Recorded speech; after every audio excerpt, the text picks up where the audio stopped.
Prie. Hein? Psaume 91, verset 15. Vas-y, ma sœur. S'il fait appel à moi, je le répondrai, je serai avec lui. Et s'il fait appel à moi, je les répondrai.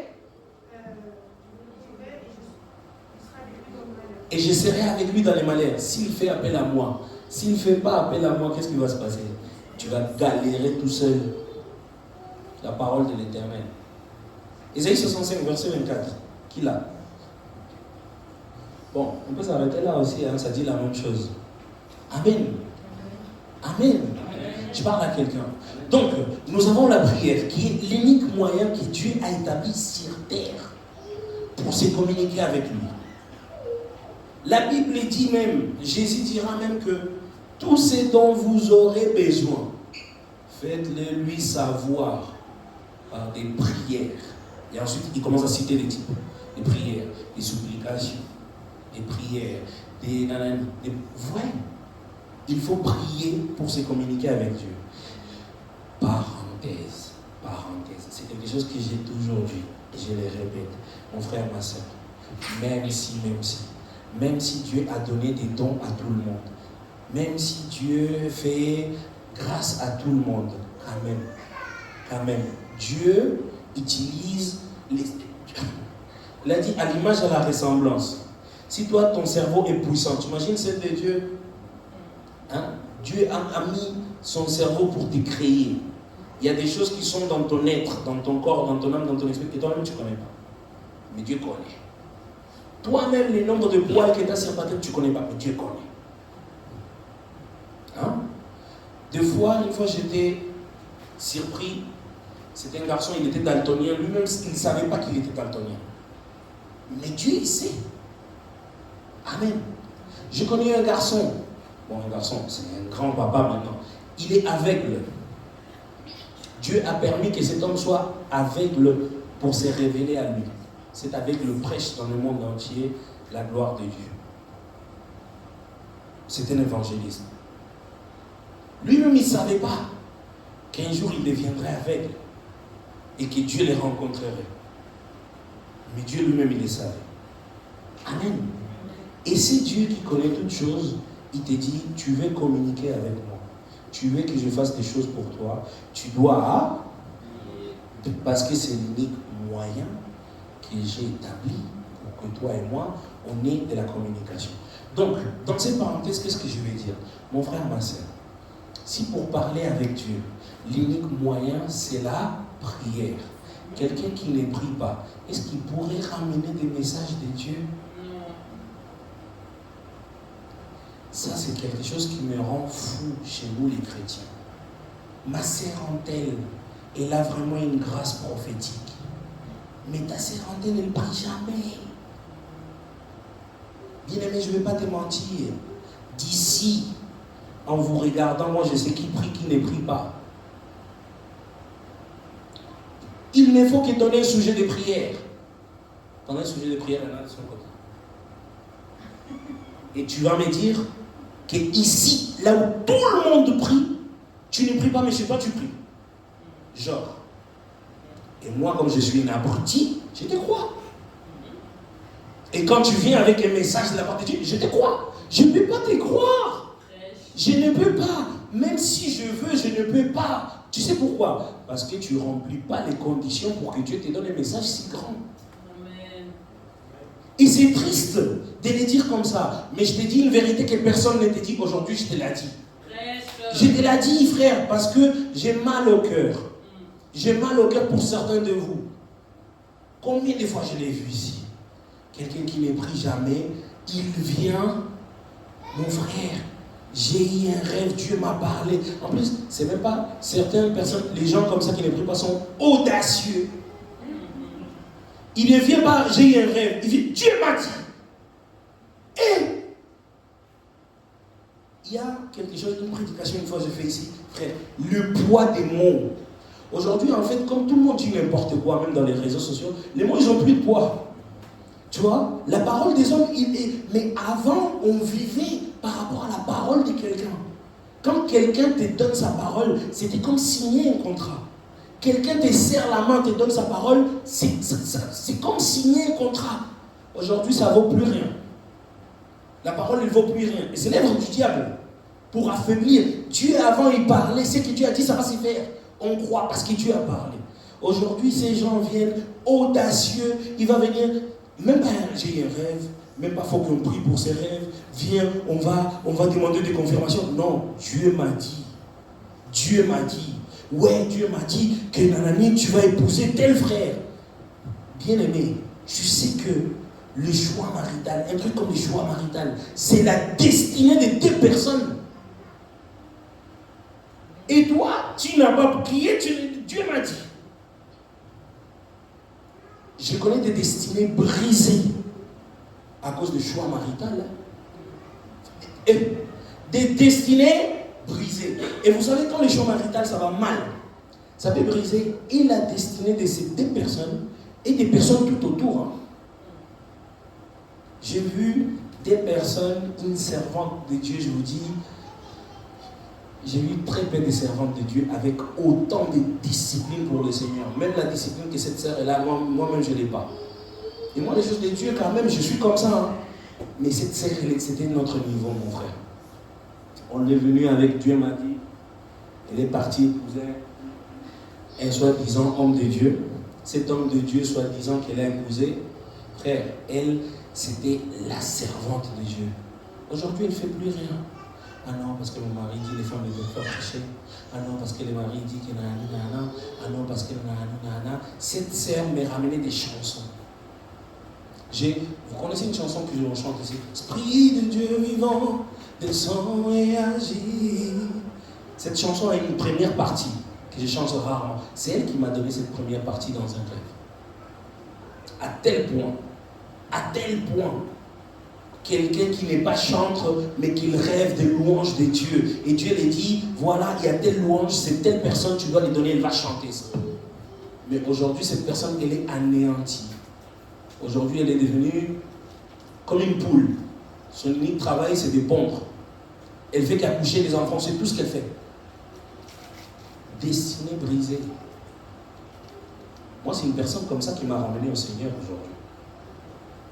Mais aujourd'hui, parce que je ne sais pas quoi, non, parce que je ne vais pas parler, la femme ne parle pas. Aujourd'hui, même évangéliser, n'évangélise plus. Comment j'aurais été sauvé, moi, là? Comment? Vous comprenez?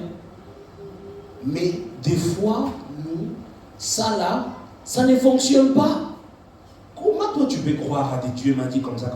Parce que c'est ta pote. Parce que c'est ta pote. Mon frère, je ne te dis pas de dire non, c'est pas ça. Mais je te dis au moins de prier. Aujourd'hui, nous sommes là. Bon, Adrien, excuse-moi, je vais le dire. Adrien, aujourd'hui, il est avec Linda. Adrien, à l'époque, il avait reçu un Dieu m'a dit comme ça. Et j'ai béni Dieu. Moi, je savais, vous savez quoi? Moi, je savais que ce n'était pas ça, frère. Mais comme tout le monde autour de moi me mettait la pression, je ne pouvais rien dire. Et gloire à Dieu, Adrien, il a dit non, c'est pas ça. Ça ne peut pas être ça. Frère, gloire à Dieu. T'as vu, je n'ai jamais rien dit, hein? Mais moi, j'étais là, je dis, Seigneur, merci.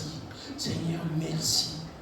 Quand ils sont venus avec les trucs là, tout le monde dit, oh, gloire à Dieu, il a dit, il y aura un mariage. J'ai dit, hé, faut prier. Comment ça, gloire à Dieu? Faut prier.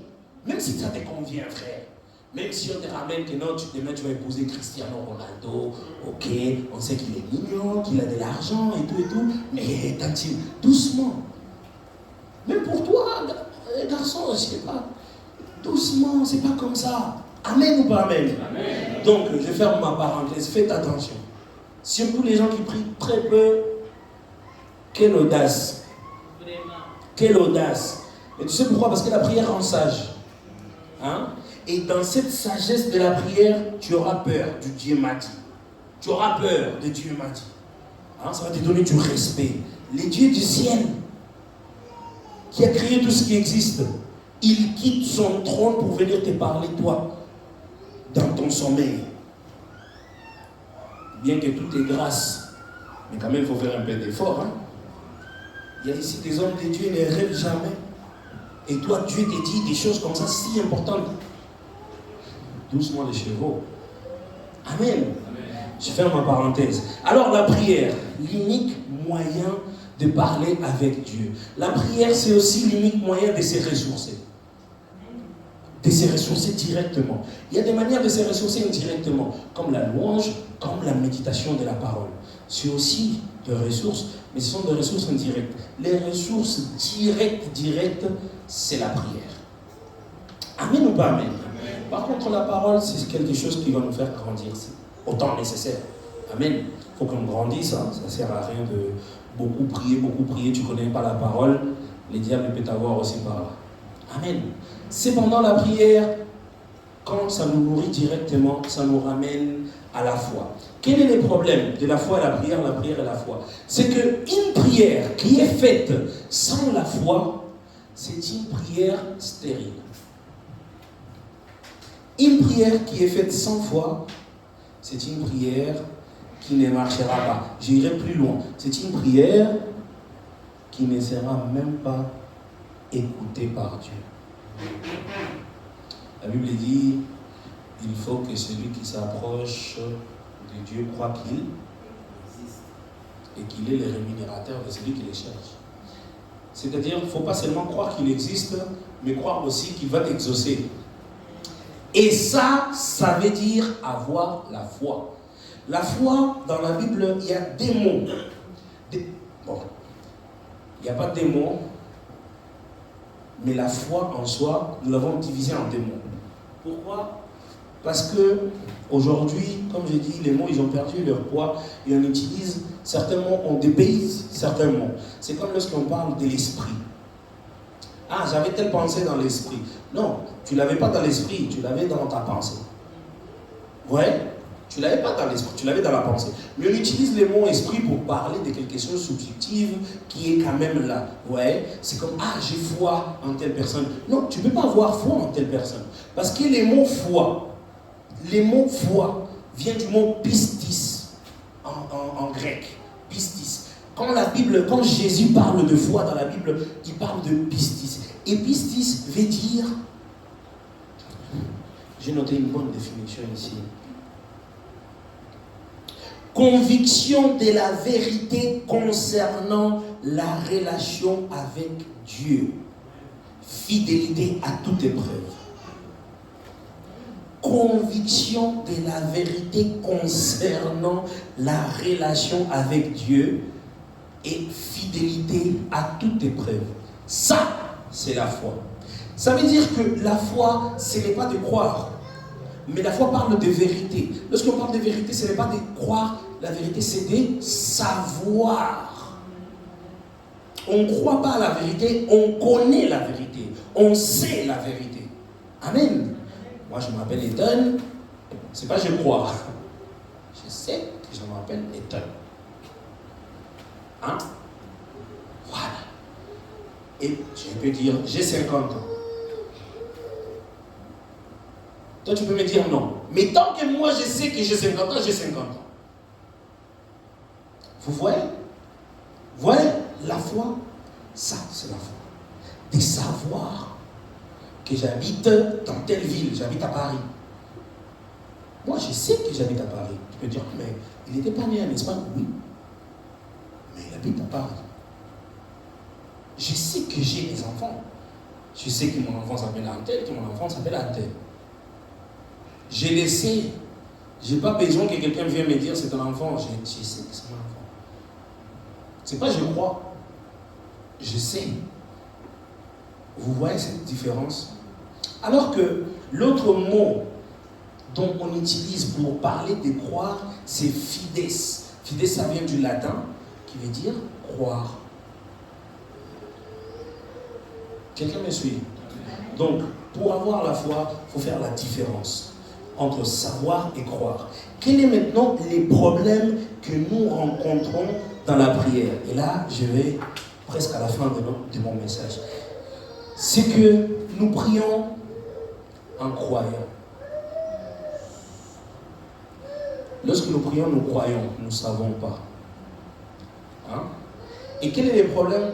Quel est le véritable souci spirituel entre croire et savoir?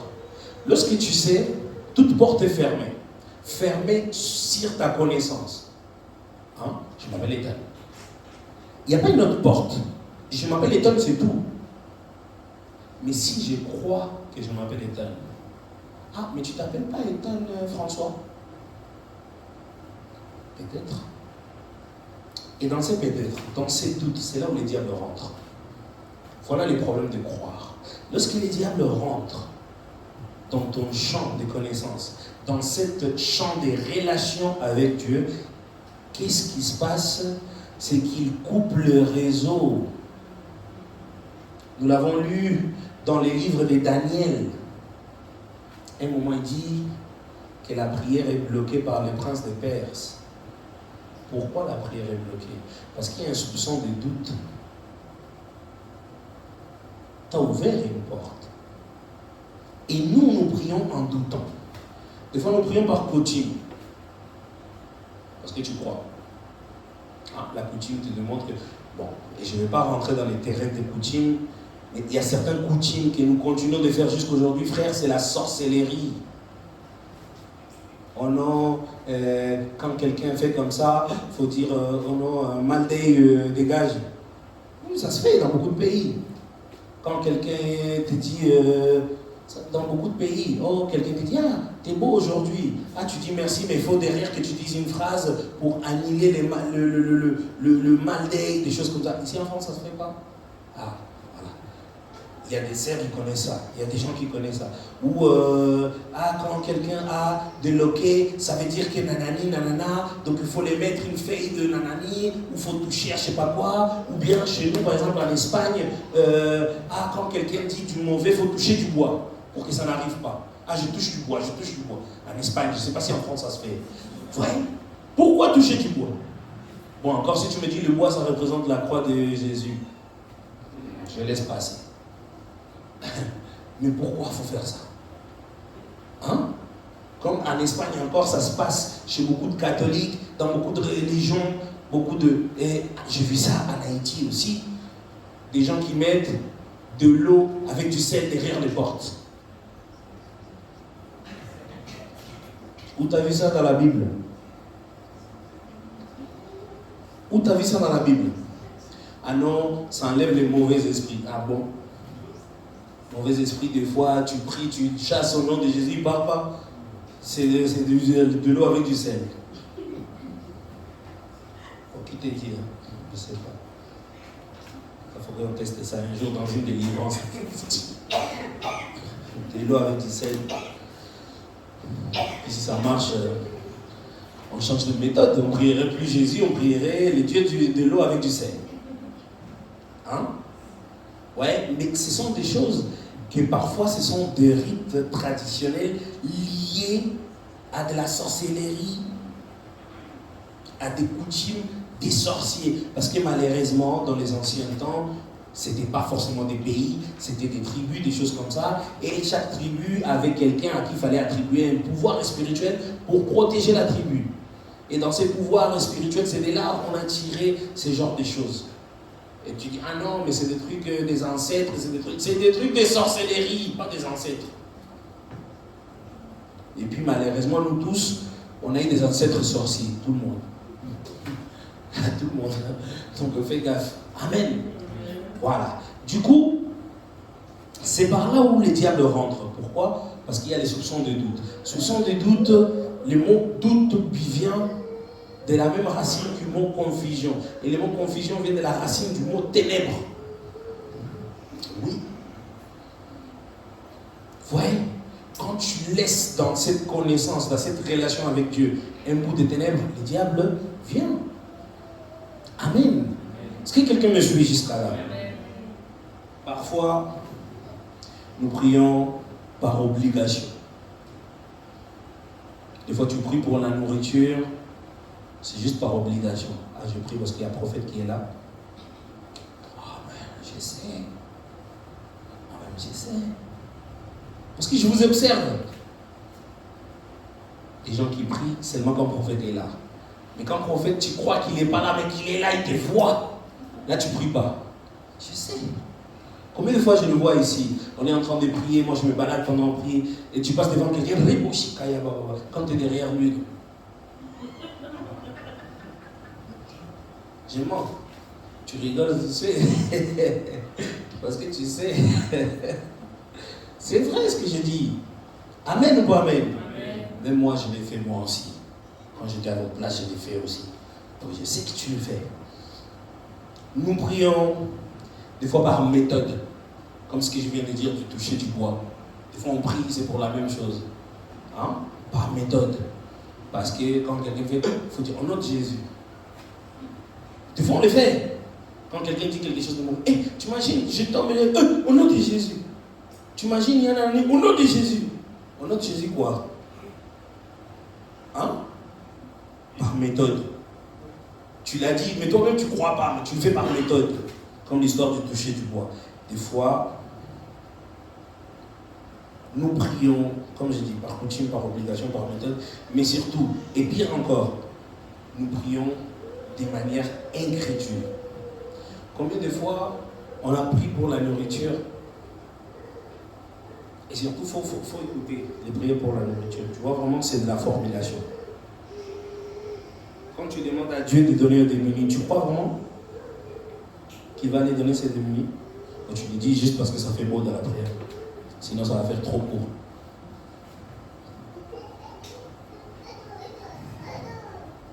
Je sais, bien aimé, j'ai dit, je suis en train de dire ça, je ne suis pas en train de juger, hein. Mais moi, j'aime bien dire la vérité. Amen. Vous savez pourquoi? Moi, j'ai compris quelque chose. J'ai une révélation pour toi, fais comme ça. Fais comme ça, donne-moi envie. La Bible dit que vous êtes les sels de la terre, n'est-ce pas? Et moi, je vous donne du sel, je ne vous donne pas du sucre. Pourquoi vous êtes les sels de la terre? Pourquoi? Certains vont dire pour donner du goût. Pour donner du goût à quoi? Qu'est-ce que les sels créent dans l'homme? Qu'est-ce que les sucres créent dans l'homme? Ouais, tu as dit diabète, oui. Mais lorsque nous consommons du sucre, les sucres créent l'addiction au sucre. Amen. C'est-à-dire que si moi, je commence à prêcher des choses qui te caressent l'oreille, à un moment donné, toi tu voudras seulement entendre des choses qui caressent ton oreille. Les jours que je viendrai avec une vérité, tu ne la voudras pas. Mais si je te donne du sel, les sels donnent soif. Quand je vais te donner du sel, toi tu vas chercher l'eau. Et tu retrouveras le Saint-Esprit dans ce que j'ai dit. Amen. Voilà pour toi.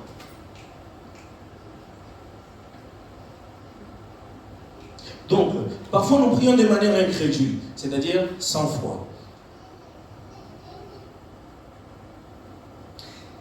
Et l'incrédulité, elle est mauvaise. Pourquoi? Parce que dans notre incrédulité, un des doutes que souvent les chrétiens nous avons, c'est les doutes vis-à-vis de Dieu. Parfois, quand nous sommes incrédules, c'est ce qui est bizarre. On n'est pas incrédule au sujet de notre formulation. On n'est pas incrédule au sujet de ce qu'on demande. On est souvent incrédule au sujet de Dieu. Est-ce que Dieu m'entend? C'est fou. On remet en question Dieu. Est-ce que lui, il m'entend? C'est pas que ma prière est mal. C'est pas que, bon, parfois on se dit, non, ma prière, je ne sais pas prier, ma prière, mais souvent on dit, est-ce que lui m'entend? Mais la Bible dit qu'il est omniprésent. Autrement dit, il est partout. Franchement. Exaucer, je ne sais pas, mais entendre, il t'entend. Est-ce qu'il est là? Quel est le problème? La foi.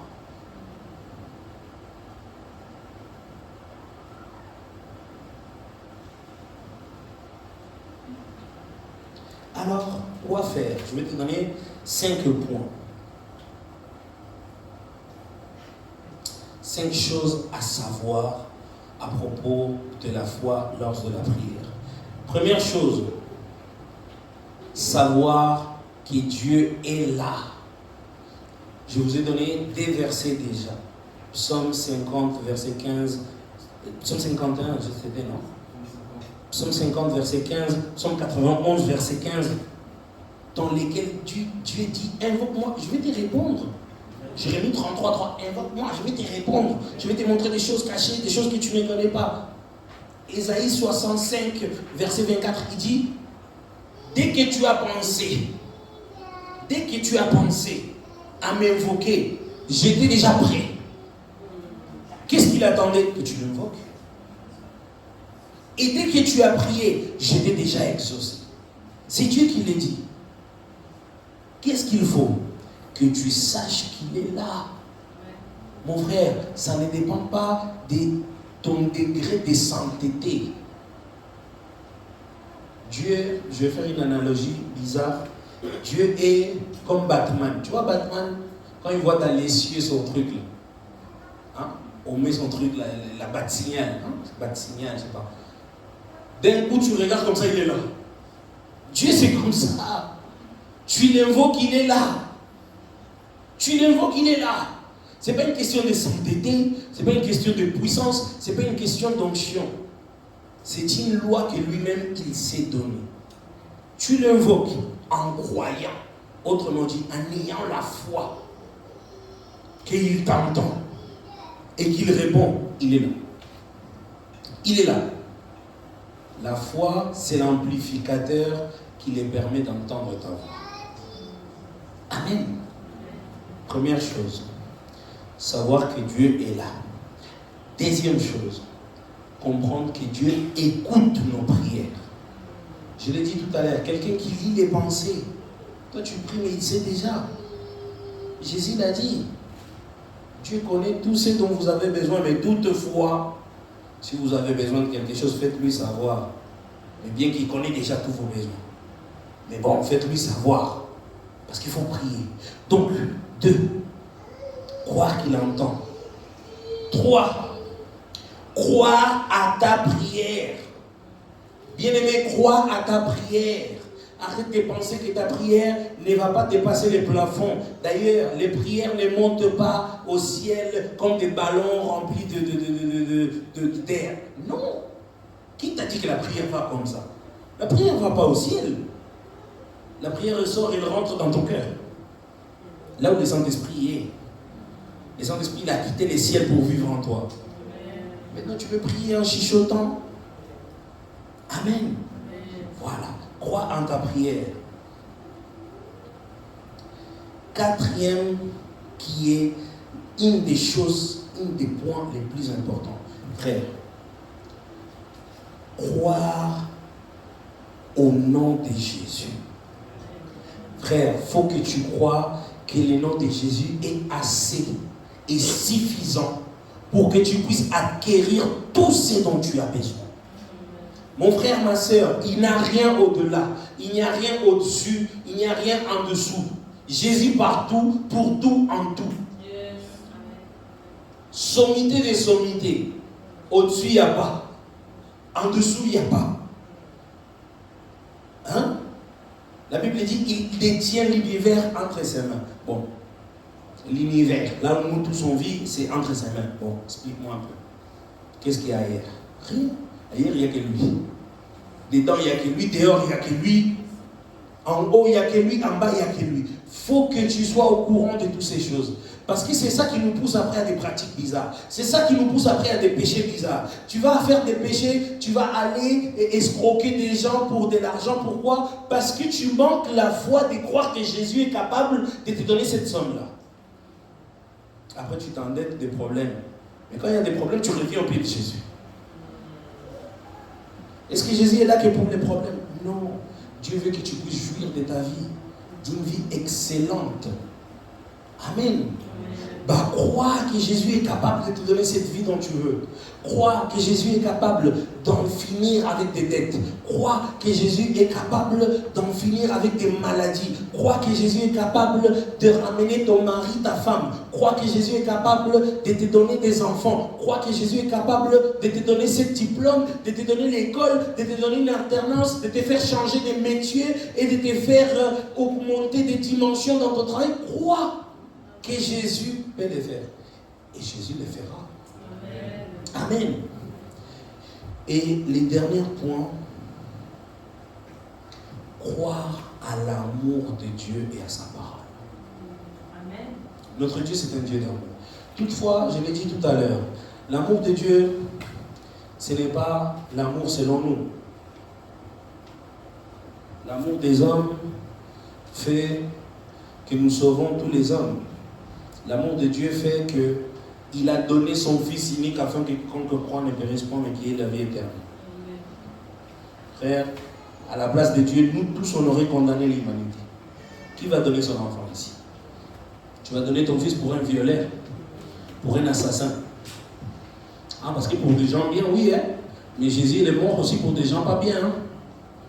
Qui va donner son fils qu'il aime pour un violeur? Qui? Ici, parmi nous? Personne. Il faut croire à l'amour de Dieu. Si tu ne crois pas à l'amour de Dieu, comment tu vas avoir cet amour?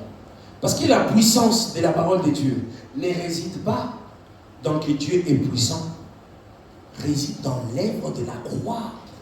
Si tu ne crois pas à l'amour de Dieu, la puissance ne peut pas agir dans ta vie. Parce que la puissance que nous avons reçue, la puissance dont nous croyons, vient de la croix. Ma puissance, c'est la croix. Les démons sortent des corps parce qu'il y a la croix. Avant, tu sais quoi? Regardez, c'était rare, très rare. On a vu des gens comme Élisée ressusciter des morts. Élisée l'a multiplié des pains. Mais combien de démons a chassé Élisée? Et Élie, et Moïse. Dans l'Ancien Testament, on chassait d'autres démons. Hein? Bon. Au début du Nouveau Testament, qui est aussi l'Ancien Testament, parce que Matthieu, jusqu'à Matthieu 24, où il y a la mort de Jésus, c'est encore l'Ancien Testament. Ce qui change le Nouveau Testament, c'est la mort et la résurrection de Jésus, ce n'est pas la naissance de Jésus. La naissance de Jésus, c'est encore l'Ancien Testament. Dans l'Ancien Testament, les uniques personnes qui ont chassé des démons, ce sont les apôtres. Pourquoi? Parce que Jésus les a donné les exousia, un pouvoir délégué. Maintenant, je vous donne l'autorité, allez chasser les démons. Je voyais Satan tomber comme un éclair. C'est parce que Jésus a donné le pouvoir délégué. Avant ça, il n'y avait pas ça. Pourquoi? La croix. Où était le Saint-Esprit avant? Il n'était pas en nous. Pourquoi? Hein? L'Esprit de Dieu est sur moi, pas en moi. Pourquoi il n'est pas encore en moi? Parce que Jésus n'est pas allé à la croix, c'est-à-dire n'a pas payé les prix pour que toi et moi, on ait la puissance. Si on ne croit pas à l'amour de Dieu, si on ne croit pas que Dieu est notre Père et que Dieu nous aime, ça veut dire qu'on ne croit pas à l'œuvre de la croix. Et si on ne croit pas à l'œuvre de la croix, il n'y a rien. Il n'y a rien. Nous sommes comme les païens qui meurent. Pareil. Amen. Nous ne devons pas croire, mais savoir. Aujourd'hui, nous avons fait la maraude. Demande-toi, toutes ces personnes que tu as vues dans la rue, quelle est la différence entre eux et toi? Ça pouvait être à l'envers, hein? Lui qui est à l'église et qui te rapporte les sandwichs. Quelle est la différence? Ça, c'est la croix, frère. La croix fait qu'aujourd'hui, toi, tu es là. La croix fait de nous ce que nous sommes aujourd'hui. Aujourd'hui, tu me vois ici, prophète. Et puis, je porte dans mes épaules la responsabilité, mais je porte aussi cette gloire d'être appelé ministre de Dieu. C'est à cause de la croix. Parce que je crois, moi je ne crois pas, je sais la croix. La croix habite dans mon cœur. La croix habite dans mon cœur. Moi je ne vois pas comment un démon peut me convaincre que la croix, je ne sais pas. Moi, je ne sais pas. Moi, je sais pas. Dernièrement, il n'y a pas longtemps, je regardais un débat, et le sujet du débat, c'était si Dieu existe, les athées avec des chrétiens. Et déjà, la science elle-même, elle dit, malgré beaucoup de théories, la science elle-même, elle dit que rien ne peut pas produire des choses intelligentes. C'est-à-dire que la science elle-même soutient qu'il y a un créateur de l'univers. Et créateur de l'univers, c'est la définition de Dieu. Donc la science elle-même dit que Dieu existe. La science. Alors, débattre si Dieu existe ou n'existe pas, c'est un faux débat. Parce que la science elle-même elle dit qu'il existe. Nous aussi on dit qu'il existe. Le débat ça serait bon, comment il est, qui il est. Vous voyez? C'est-à-dire que tu ne peux pas me faire douter de l'existence de Dieu. Et comment ça se fait que toi tu doutes encore? Souviens-toi de tes expériences. Dieu t'apparaît en rêve, Dieu t'apparaît en songe, on t'a donné une prophétie.